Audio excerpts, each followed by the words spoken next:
And both Darbyites and the British Israelites provided invaluable assistance in firmly turning the attention of the British population to Palestine and the need for the rebuilding of the temple. The timing was crucial. In 1840, British Foreign Secretary Lord Palmerston had unofficially committed the British Empire to Zionism. That's no secret. I've been telling you that for many, many years. And the creation of a British-controlled entity in Palestine. And that, folks, is the real secret to the creation of the State of Israel in the Middle East. On the one hand, Britain needed to ensure that the increasing chaos in the Ottoman Empire did not invite other great powers from developing influence there. On the other, it needed to protect the land routes to India and its growing colonial empire. It also, ladies and gentlemen, would give people who believe in the prophecies of the Bible in the book of Revelations the belief that prophecy was being fulfilled, and would further elevate the British Israelites as the superior or master race in the world.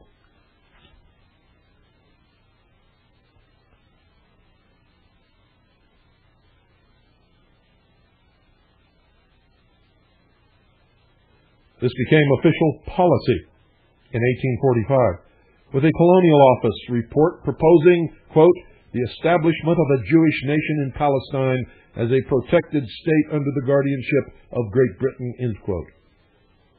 Such a state, the report concluded, quote, would place us in a commanding position in the Levant from whence to check the process of encroachment, to overawe our enemies, and, if necessary, repel their advance, end quote. The Crown's case officer for this project was Anthony Ashley Cooper, the 7th Earl Shaftesbury, a pious oligarch who combined aspects of both the Darbyites and the British Israelites, cleaned them up for general consumption, and became the leading spokesman for a plan to resettle Jews back in Israel. Shaftesbury's High Church version of British Israelism, as well as the various Low Church versions, grew through the 19th century.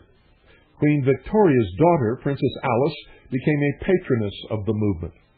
In 1862, the Prince of Wales and future King Edward VII made a tour of the Holy Land, the first English royal to set foot there since 1270.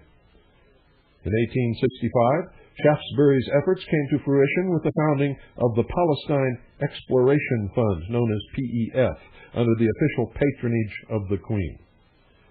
The PEF brought together funding from the Rothschilds and the United Grand Lodge of Freemasons. There's those Freemasons again.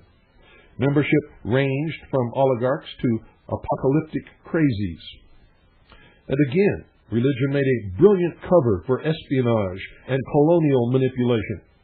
Nominally charged with surveying the Mideast so that the country could be restored by the Jews to its ancient prosperity, the Palestine Expeditionary Force spent its time subverting the Ottoman governor and making the maps that the British Army would use in the area in World War I.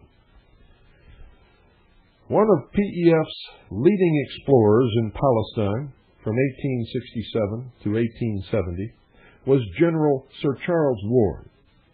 According to British author Stephen Knight, Warren, who had been Commissioner of London's Metropolitan Police and a Freemason,